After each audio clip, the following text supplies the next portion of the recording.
come and validate your lies. You want the governor to come and support your manipulative ideas and thoughts, and the governors refuse to do that. It is very simple. So the chief minister getting upset over that is obvious. The governor categorically refused to state the same and speak the same.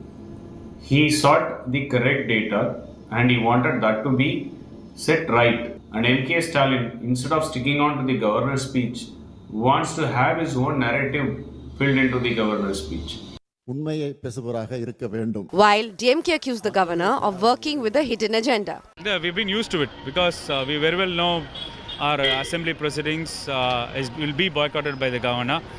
Governor has his own political views in that aspect. So he had a fixed agenda to express. Amid heightened political tensions after the fireworks in the assembly, this just seems to be a trailer of a bigger showdown ahead of the assembly elections. With Pramod Madhav, Anaga Keshav and Apurva Jayachandran, Bureau Report, India Today. So let's take you through the two versions that have essentially played out in the Tamil Nadu Assembly. It started, of course, with the governor refusing to address the House, as is the norm, and then going ahead and staging a walkout. He's done this in 2025, he's done this in 2024, and previously too, it's always been a bone of contention. And as, in fact, we get you those details of really what's played out, you had Governor Ravi saying that his mic was switched off repeatedly. Now, Chief Minister Stalin hit back saying the governor is trying to stall state administration. And this is because you had Governor Ravi saying issues linked to people were ignored in the address. So he says, I don't want to read out the speech because of the text that was in it. Now, Chief Minister Stalin has said that essentially what was given in the speech, the text of it reflected what the people of Tamil Nadu felt. This was their voice, essentially, that the governor refused to speak. The governor called all of the claims made in the speech as misleading, said it was full of inaccuracies and unsubstantiated claims. Now, to that, Chief Minister Stalin has said that this is an attempt once again by the BJP to centralize authority and to take away power from the state via governors. This has been, in fact, one of the big showdowns. Now, also what Governor Ravi has said is that there have been fake claims made of mega investment, to which Chief Minister Stalin has said that there are attempts by the governor to interfere in non-BJP states in state matters. Let me bring in on this broadcast our panelists. We've got Salem Dharanidharan, spokesperson of the Dravida Munnetra Kazhagam, K.V. Dhananjay, advocate of the Supreme Court, and we have K.C. Palaniswamy, leader of the AIADMK. Mr. Dhananjay, I'd like to begin with you on what exactly is considered constitutional here for the governor when he's speaking in an assembly. Is there room for him to kind of reject the speech that's handed over to him by the state? Absolutely not. And this is a scripted speech. And we follow this convention from what we've seen happen in the UK. It's called a King's Speech. There's also a very popular Hollywood movie by that name. The governor reads out a scripted speech, and the speech will always be congratulatory to the government of the day. So for the governor to say that there were inaccuracies doesn't make any sense. It's entirely possible that people would be dying of hunger, and it did happen in UK. There was a time when people were dying of hunger because there was no food to eat, and yet the government wanted to congratulate itself. So it wrote a speech that was very congratulatory, and the governor simply had to read it. I mean, the monarch there, the king, had to read it in England. So why do we have a problem here in India? It's meant to be a scripted speech, and for the governor to say that there were inaccuracies here or that some things were exaggerated just doesn't make any sense at all. Now, it's understandable if the governor had a problem with the speech once, but now, looking at your broadcast, it's like the governor has had this problem 3 years in a row. Yeah, third time. And that essentially, yes, 3 years in a row, that's a lot. So the governor seems to be creating an issue here. The governor, ought not to be doing any of these things. No, but I want to understand from you also, Mr. Dhananjay, is there room for misrepresentation or for going ahead and understanding what the Constitution says in a different manner? Because if the governor is repeatedly doing this and there's nothing that's been done about it, third year in a row that he staged a walkout, is there room for misrepresentation of what's being said in the Constitution? Well, the Constitution is quite silent about it. So this is a convention. So this is a healthy convention that we've followed from England and from many other Commonwealth countries that believe that this always is that this is a healthy tradition. I said convention and also tradition. Tradition because it's been followed for a very long time, hundreds of years. So, at the start of the agenda, you have the governor or the monarch come forward and address the gathering. How? Through a scripted speech. And the scripted speech at the end of the day is always going to be inaccurate. How objective can it be? And does it make any sense for the government of the day to hand over to the governor to read, a statement that's critical of the government? It's never going to happen. So the governor, I think, is misreading the constitution, or he's being wrongly advised, or the fact that it's happening 3 years in a row also means that the governor seems to really not understand his proper role under the constitution. And there's a larger context here. The larger context is the fact that in Tamil Nadu, a good number of bills were not being assented to or approved by the governor for a great deal of time, years together. And this matter did go to the Supreme Court, and we've seen the controversy in the Supreme Court in terms of one bench saying that it shall deem to have been automatically approved, and a larger bench saying that that cannot be the case under the Constitution. But notwithstanding the disagreement in the Supreme Court itself over the issue, the fact, however, remains that the governor of Tamil Nadu has done something very unusual, which is to not deal with bills as and when the bills were presented. So if you look at this conduct with that if you look at what's happening now in the context of what's happened before, it looks like the governor, unfortunately, is setting a very unhealthy precedent. And if this goes on for years, it's entirely possible. For a state like Tamil Nadu might say that we will dispense with this governor's address, because if they were to dispense with it, they have not violated any provision of the Constitution. So who would be the loser then? The loser would be. Right now, our constitution presupposes that the governor would be an individual with integrity and an individual who has no political affiliation and who will strive to be as neutral as possible. So if states start boycotting governors and not invite them to deliver these customary speech, then it's more like, the states too would have pushed governors to a role where, they are more like proxies for the center, where center is by one government, by one political party, and state is by another. So I think it's largely the governor's fault, notwithstanding that for him to say that the mic was turned off. Well, no, but this is the third time. This is the third time that, he's gone ahead and staged this kind of a walkout for different reasons every single time. I'll bring in our political panelists also. We've got Salem Dharanidharan of the DMK and Mr. Palanisamy of the AIA-DMK. Dharanidharan, to you first, on what played out today, because the governor right now says that, look, there was an insult to the national anthem, that there were mentions in the speech that had inaccuracies, and that's why I chose not to speak and not to read the speech out. See, this is boring, because every January or every time the Tamil Nadu Assembly convenes, this is the same drama the governor does, and I'm have to come and explain the same thing time and again. Firstly and foremost, let's get it very clear. First, the Tamil Thai Waltz is played, and after the end of the ceremonies, the national anthem is played. This is how it has been suggested by the government of India itself. This is how it's been happening in Tamil Nadu since the 1950s itself. It's not happening today, it was not happening yesterday. Even during AIA-DMK's regime, first Tamil Thai Waltz, then at the last national anthem. Even a year before, on the similar protest, the governor walked away. Even then, we clearly explained to the governor, listen, this is how it has been happening even during AIA-DMK's time when BJP was in alliance with AIA-DMK. No problem. And another question is, the governor is not elected. He is appointed. He has only duties and no functions. And it is custom. His address is very similar to the Queen or King's address in the UK, because we follow the Westminster system. Have you ever seen the King or the Queen digress from the speech, or the President of India digress from the speech? No, fair point. It is the customary opening remark. Fair so point. Why is this government? Let me bring in. You've raised a couple of points, Dharanidharan. We'll take it issue by issue, but I'll give a chance to Mr. Palanisamy to respond. At this point, looking at what was said. I want to complete my argument. Yeah, okay, Dharanidharan, go ahead. This is not the first time it has happened. A year back, he digressed from the speech. Now we are seeing what is written is not the truth. Let's assume it is not the truth. But he does not have a say in saying this is true, this is false. Person so as to highlight his message, thereby spreading misinformation and spreading fake news. That's what I accuse him of. Okay. Accuse him of spreading misinformation and fake news. Okay, Mr. Palanisamy, your response. Now, can anything really justify what the governor has done? It seems almost as if, he's looking for an excuse to stage a walkout. No, whatever the concerns raised by the governor regarding the governance of DMK government for the past 4.5 years, he should have left that to the opposition leader, Mr. Edappadi Palaniswamy, to raise those things in the assembly.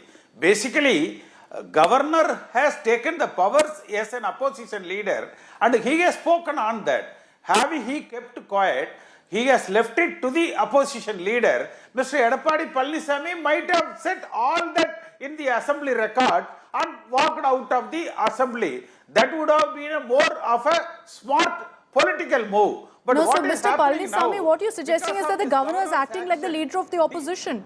You're suggesting the governor is acting like the leader of the opposition. No. Yeah, it's almost. It's almost. Because whatever is the omissions, commissions, corrections in the governor's address has to be pointed out by the opposition leader. That's not the job of the governor. That's not the job of the governor. Even if he had not, Mr. Edappadi Palaniswamy, who is the opposition leader, might have done it. That's their job. Today he has taken that in his hands, which he has given a scope to the DMK government when elections are nearby, just 100 days. So DMK is making it as a big political issue, as usual, in the Dravidan, something like that they are trying to create, trying to use it for their advantage on anti-BJP. So rather, governor who should have stick on in his core agenda as per the convention, had he left this or to Mr. Edappadi Palaniswamy. No, but the allegation here, the allegation, Mr. Palaniswamy, the allegation here from the DMK is that the reason the governor is doing this is because he's doing it at the behest of the BJP, of your ally. No, see, forget ally. See, there is a, in a Dravidian movement, DMK, ADMK, both are the Dravidian parties. We have a convention for all these years, how the assembly has to function. The governor has to go by that convention. Whatever the issues raised by the governor is the job of the opposition leader. That's not the job of the governor. This is a rare occasion where I see the DMK and the AIADMK on the same page. On the same page as far as what the governor did is concerned, staging that walkout. The AIADMK therefore agrees that it was unwarranted, the walkout. Don't take my views as the ADMK party stand. It's my view that. Don't take that as an ADMK So you're representing the AIADMK on my panel. You're representing the party on my panel, sir. No. I am an ex-MP of AIADMK and this is my view and I am not representing the party there. Dharnidharan, your response right now. Don't take that as my view as the party. Dharnidharan, your response to the charge that, the DMK is making this political. Asking for a right, making it political. As I said, in a Westminster system, governor is nothing but a ceremonial head. The elected government by which the 8.4 crore people of Tamil Nadu has elected the MLAs and therein elected chief minister and was established his cabinet. So whatever is written on that speech is nothing but the voice of the 8.4 crore Tamil Nadu people because it is prepared by the cabinet.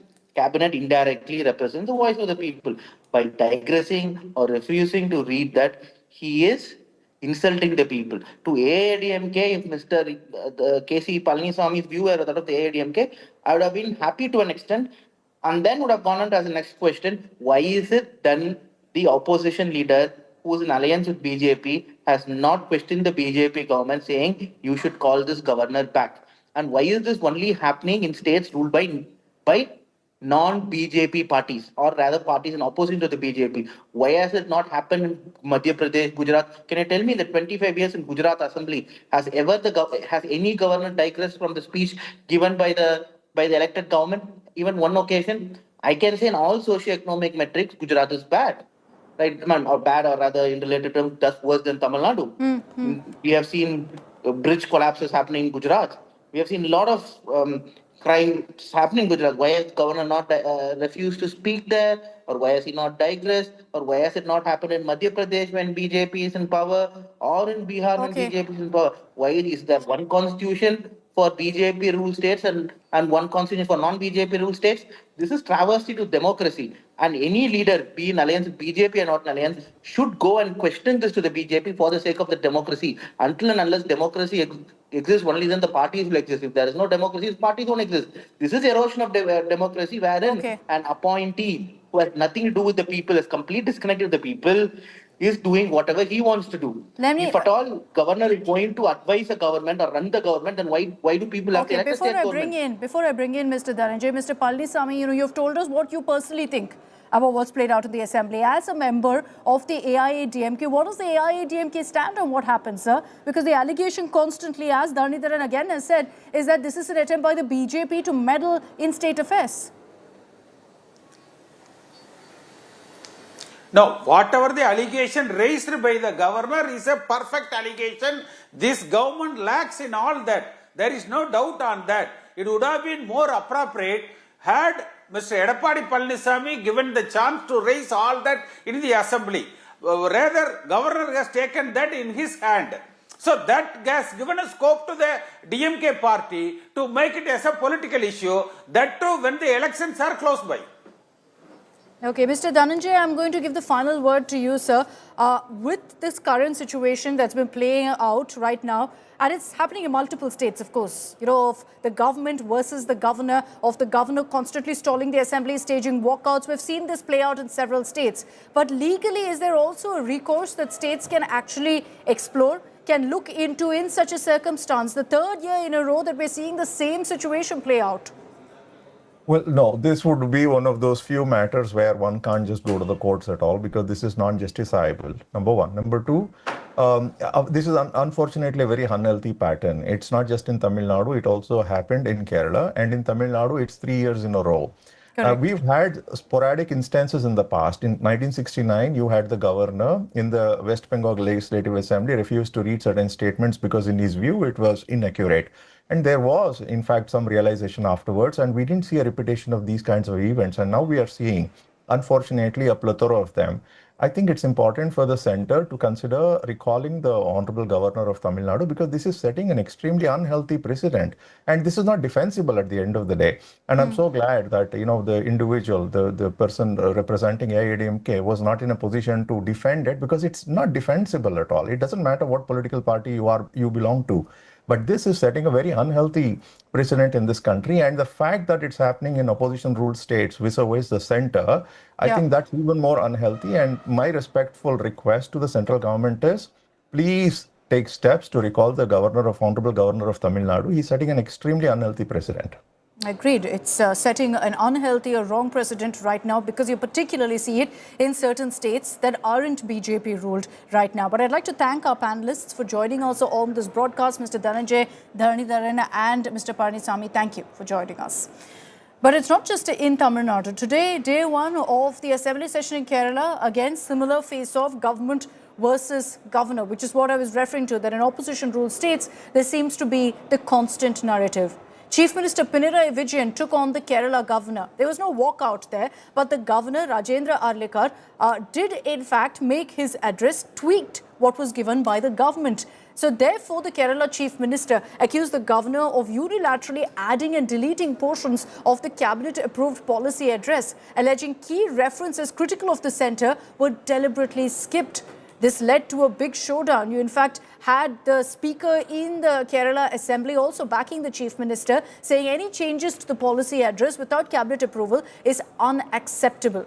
So similar government versus governor showdown playing out in Kerala. To no walkout, the governor did go ahead with the state address, but tweaked parts of it. And that's what led to a showdown.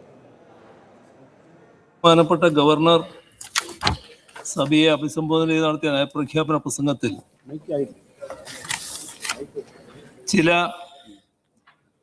കൂട്ടിച്ചേർക്കലുകളും ഒഴിവാക്കലുകളും വരുത്തിയിട്ടുള്ളത് അംഗങ്ങളുടെയും ചെയറിൻ്റെയും ശ്രദ്ധയിൽപ്പെടുത്തുന്നു.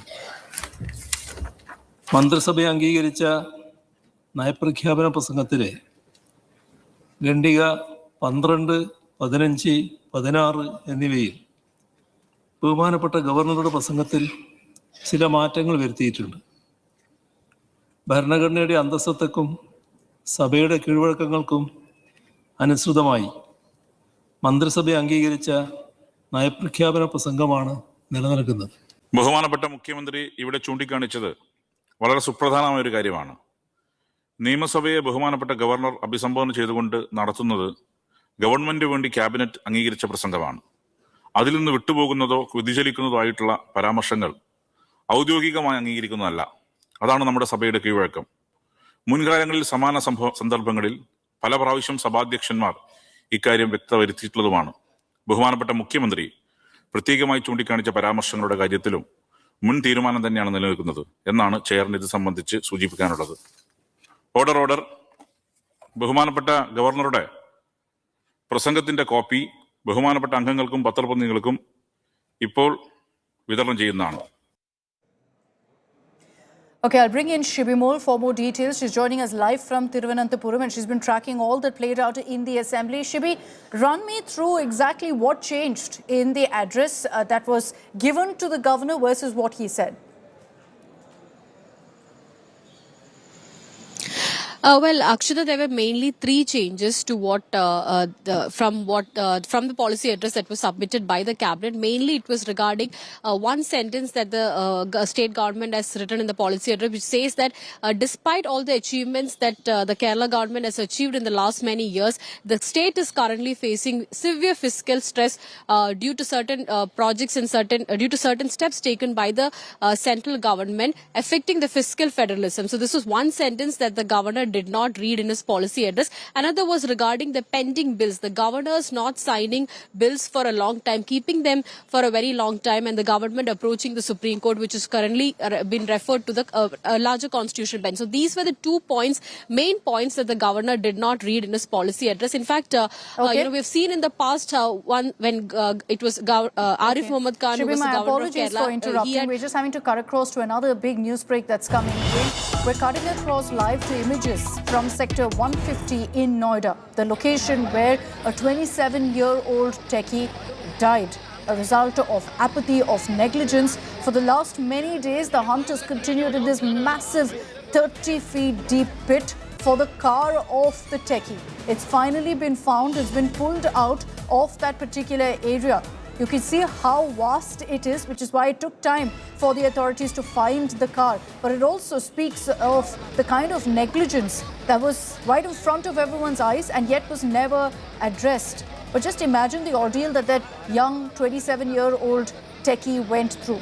Yuvraj was stuck on top of that car for hours, yelling for help, begging for help. Nobody came to his rescue. And unfortunately, because of that, he died of drowning.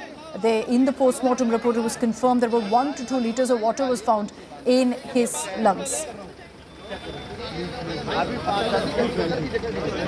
Okay, I'll bring in Arun Tyagi for the latest updates. Arun, हमारे पास जो अभी visuals आ रहे हैं, जो images आ रहे हैं, उसमें जो गाड़ी में युवराज थे वो अभी निकल गए हैं।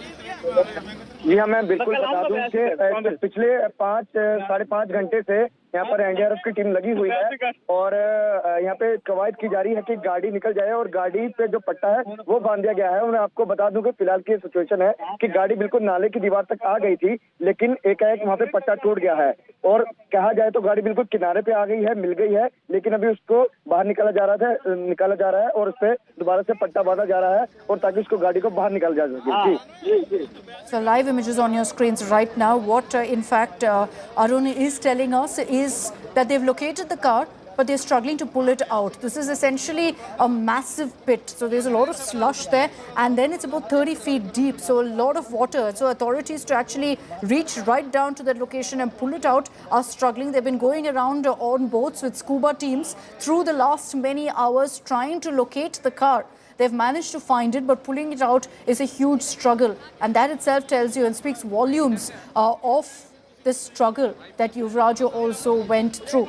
He had nowhere to go. He was stuck on top of that car as it continued to sink 30 feet deep. And so he couldn't even get out on his own. Nobody came to his rescue. There was a clear delay also in reaching to that particular location where he was stuck in that pit. As we continue to get you all of these live updates, remember it's taken 72 hours for the authorities just to locate where the car is. That's because of the wide expanse of that area, covered completely in water. In many areas, it's just a whole lot of slush and a lot of wild growth. So it's difficult really to be able to identify the car through that. But now finally they found where it is. They've not been able to pull it out just yet.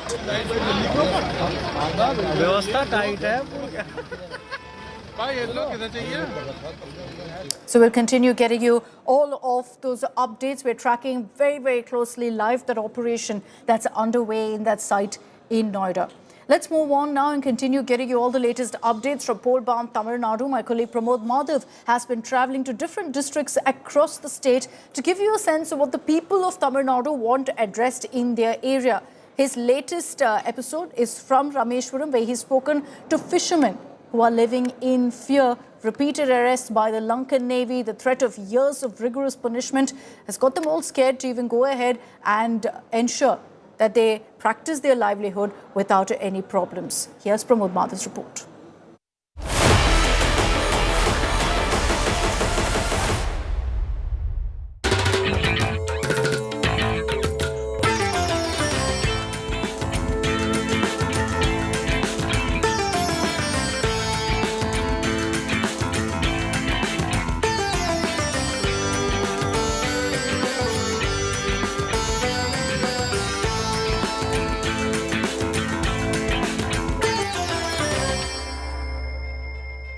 Election Bashar has reached another district, and this time is Ramanathapuram, where the important aspect is about Rameshwaram, because on one side this is a sacred place, an islet that is connected to the mainland through this particular bridge spot as the fountain bridge. And over there you could see why this particular island is very, very important, because very beautiful. On one side you have coconut trees, and on the other side you could see the...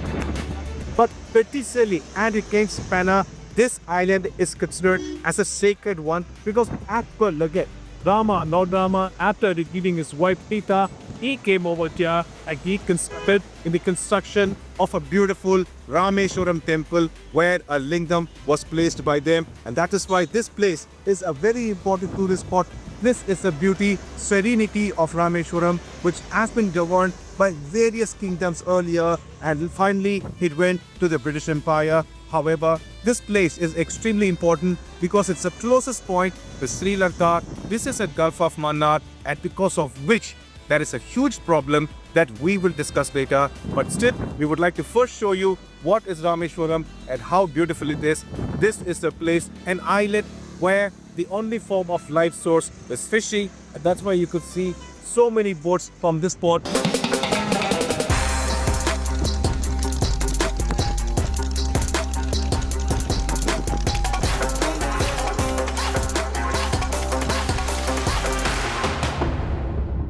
Important aspect of Rameswaram, you heard about the history. The history is behind us, a temple that seems to be very important.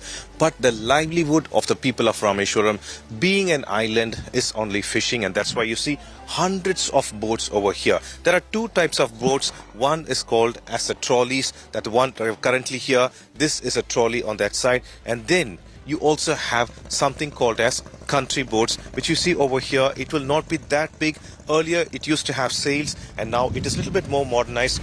The biggest problem for the fishermen at this spot is that they are dependent on the sea, but they cannot go any close to Sri Lanka. So that is a very, very big problem for them. And even after that, they dare to venture into the sea, knowing that they are being harassed, they are being attacked, and they are being arrested, put hefty fine by the Sri Lankan Navy, because there is no other livelihood. They cannot do farming. There is not much land over there, and all they can do is survive on this. And that is why for fishermen who are supposed to go there and freely fish, that has become an ordeal, a kind of challenge every time for them to go over there and catch their fish and come back.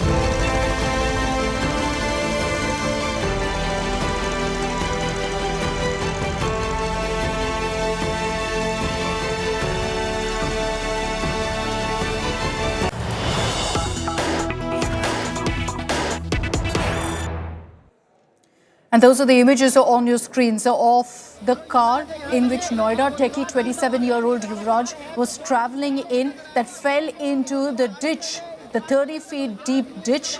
He drowned to his death.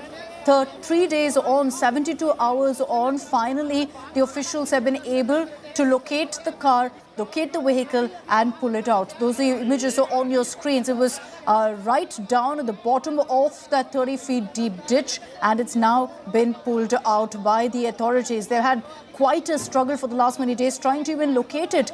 That entire area filled with water, with slush, with wild growth, they've finally been able to locate it. But it tells you really what 27-year-old Yuvraj had to endure, what he went through as he waited for some help, as he waited for someone to come to his aid. Nobody did, of course, which is why he unfortunately drowned to his death on that cold night over the weekend. And now the car being pulled out after hours of search. Rescue authorities for the last many days have been searching that entire area, going around in boats, taking scuba teams as well to go and dive right in, dive deep and find the vehicle. They've finally been able to pull it out.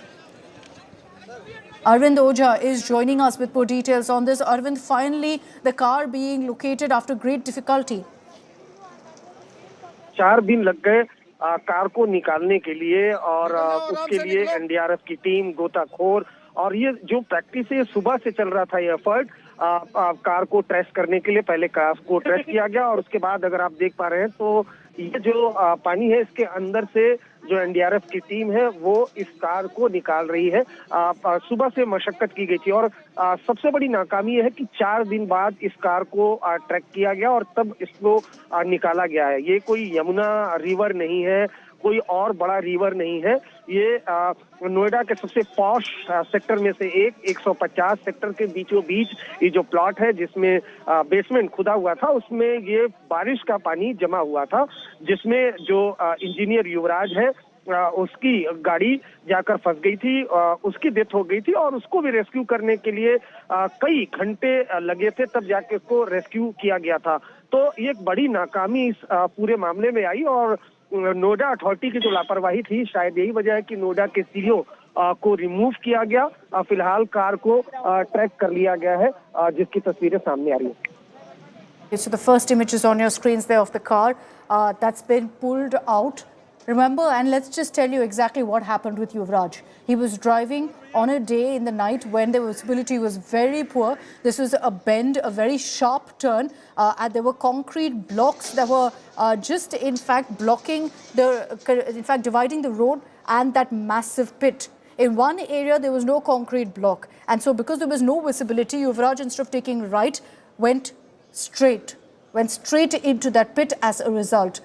He didn't know what to do. This was in the dead of the night. He immediately got out of the car, stood on top of the vehicle as anyone would do, thinking your fighting chance is to get on top of the vehicle so you don't immediately drown in that massive pit. He had his phone with him. He sought help. He begged for help. Authorities reached there, very delayed. And yet despite that, there are so many reports, including eyewitnesses, who suggest that there was no attempt even made by the authorities to reach him, that they didn't go into that water and try to pull him out.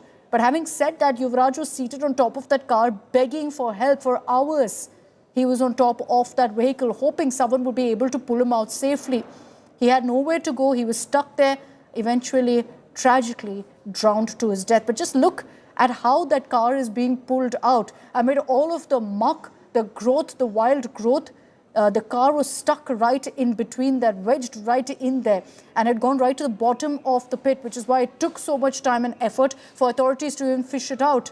And just imagine the ordeal that this 27-year-old techie had to undergo for no reason at all, for no blame of his. He was stuck in that position. Zero visibility. And anyone who drives through Delhi NCR will vouch for the fact that this happens very often in winter, that you can just barely about see what's in front of you. And so this young techie, driving in the dead of night, no reflectors, nothing along that particular stretch, went straight into that ditch. There has been a crackdown since, with the authorities ensuring that all of the top, including the Noida Authority CEO, is sacked for allowing this kind of a pit to not just be there but to languish, to lie there with so much of water. The builder, by the way, has also been cracked down on.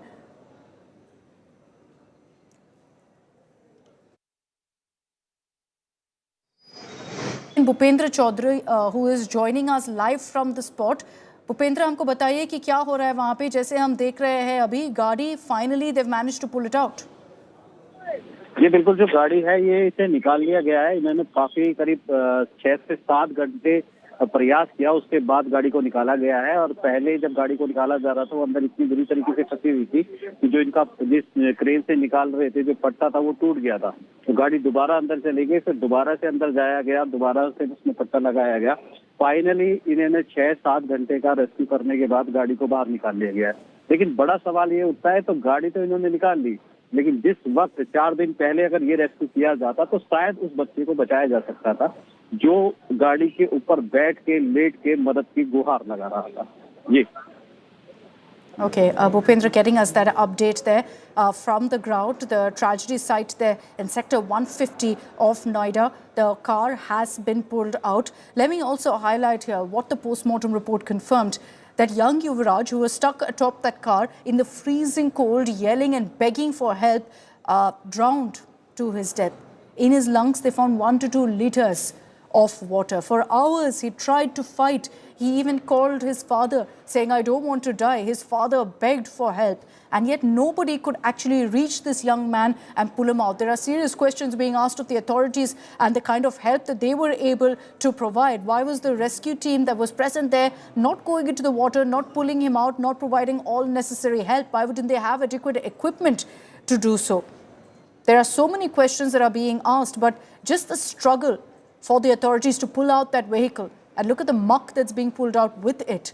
It gives you a sense really of what it's taken and how much of a struggle Yuvraj really went through. Sonal Mehrotra Kapoor is joining me on the phone line with more on this. Sonal, you were there at that spot early this morning. You saw the hunt going on for this car.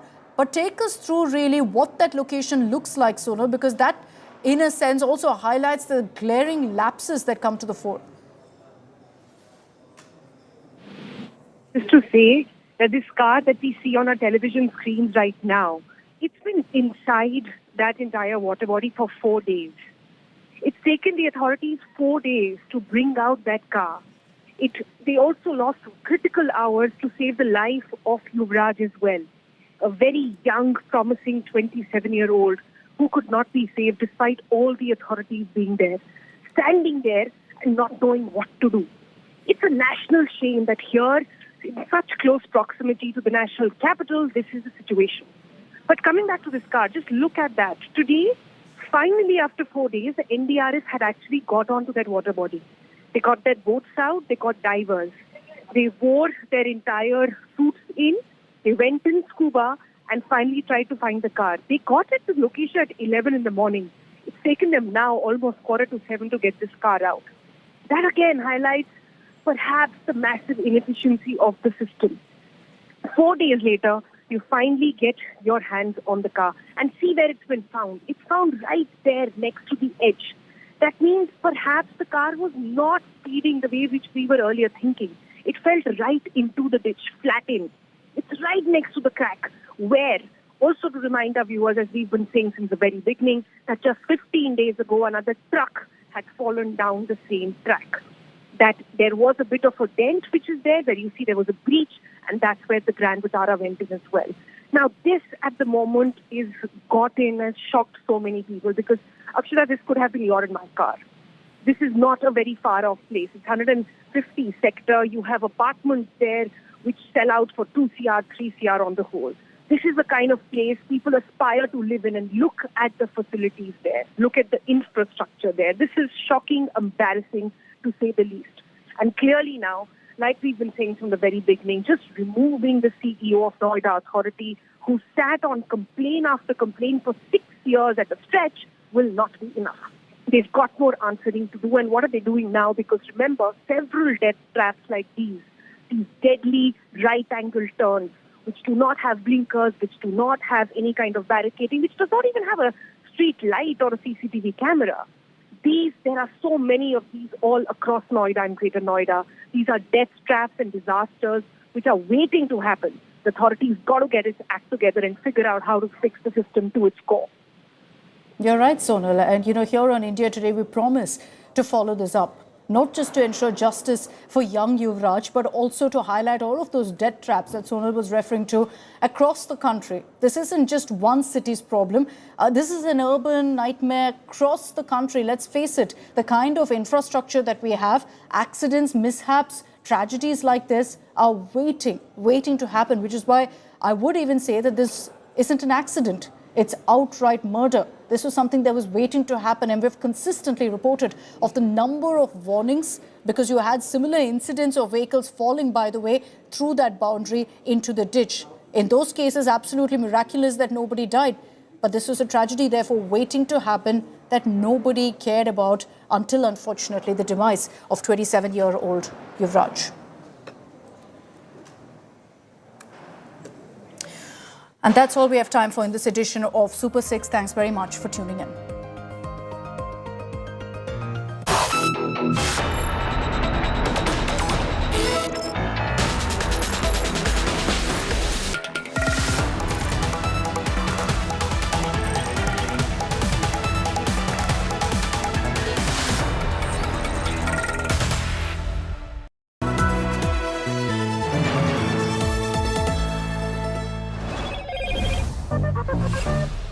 Slim like a whisper, sharp in the hand, never unplanned.